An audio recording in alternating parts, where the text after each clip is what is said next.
This is TechCrunch.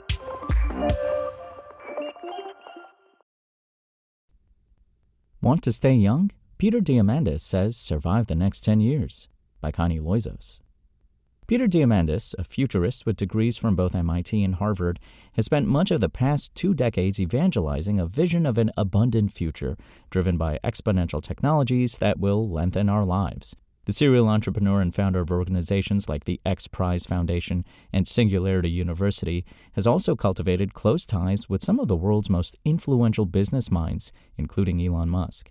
Admirers subscribe to his optimistic forecasts and data-backed arguments that technology has already lifted billions out of poverty and improved global living standards.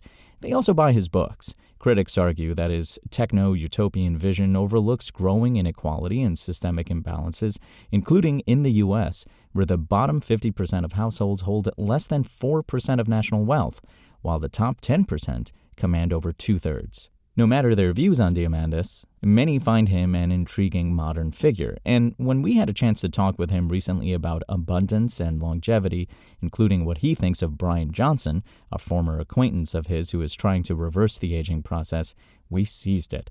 Diamandis, now 63, says he is himself biologically 39. You can hear that conversation via a link embedded in the text version of this article.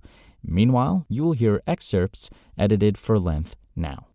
Recently, you tweeted, "We're so close to longevity escape velocity that I urge you to remember that your sole responsibility right now is to avoid dying from something stupid." What inspired that specifically?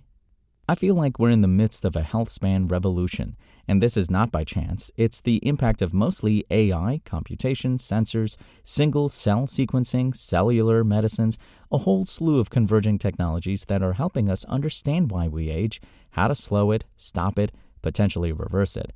There's a concept called longevity escape velocity, and it's the notion that today, for every year that you're alive, science and medicine are extending your lifespan by a certain amount of time, between a quarter of a year per year to a third of a year per year.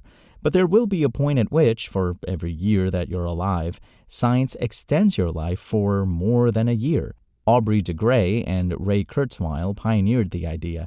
I've researched it, I've invested in it, and the current thinking is that we're going to hit longevity escape velocity, if you're of reasonable means and in good health, sometime in the next decade. And if that's the case, you don't want to miss it. You want to be in good enough health, and you want to be here. What does reasonable means mean? Because obviously there's a lot of concern about what's been happening in our society regarding access to healthcare, let alone around the world. The numbers have been moving in the wrong direction. Is longevity only for the wealthy? Is that what you're asking? First of all, the things that you can do right now are free. First and foremost, it is your diet. What you eat is fundamentally important, right? Our bodies were never designed to consume as much sugar as we take. Sugar is a poison in the quantities that we're ingesting. We used to ingest on the order of a couple of pounds per year of sugar 200 years ago. Today, we're intaking like 60 pounds a year of sugar. It's a neuroinflammatory, it's a cardiac inflammatory. At the end of the day, your diet is critical. Sleep is fundamental. You need to get 7 to 8 hours of quality sleep, which means deep sleep and REM. The lack of that will cause you to develop a neurodegenerative disease, Alzheimer's, whatever it might be. And exercise is the number one pro-longevity thing you can do. I'm in the gym 5 days out of the week, lifting weights, maintaining muscle mass. It's key. Again, none of these things cost me any money. The cheapest thing, which is very powerful, is your mindset. Optimists live 15% longer than pessimists. So when people say, "Oh my God, longevity is only for the wealthy," I cry foul. No, it's for people who care about longevity and want to focus on this. So that's the base layer. There's a next tier of things that begin to cost you access to money, and these include medications and supplements. I take a ridiculous number of meds and supplements every day, but I built up to that over time. And then there's advanced testing to catch disease early. The testing ranges in price from $500 to $50,000, depending on how deep you want to go. But there's one last important thing. One of the hottest areas of longevity research is called epigenetic reprogramming. So we are all born with 3.2 billion letters from our mom and 3.2 billion letters from our dad. It's our genome. It's our software. And you have the same genome when you're born, when you're 20, when you're 50, when you're 100. So Why do you look different? It's what genes are on and what genes are off.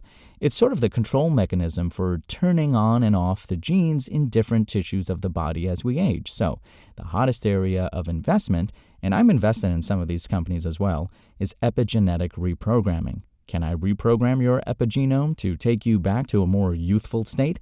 In the beginning, when it's risky and it doesn't work well, yeah, the billionaires will take the risks. But once it begins working well, and we're talking single-digit years, it'll become cheap and available to most everybody. Is there a company that you've invested in that really exemplifies your approach to longevity? Over the last 30 years, as the founder of the X Prize Foundation, we've launched about $600 million in prizes, driving $10 billion in R&D.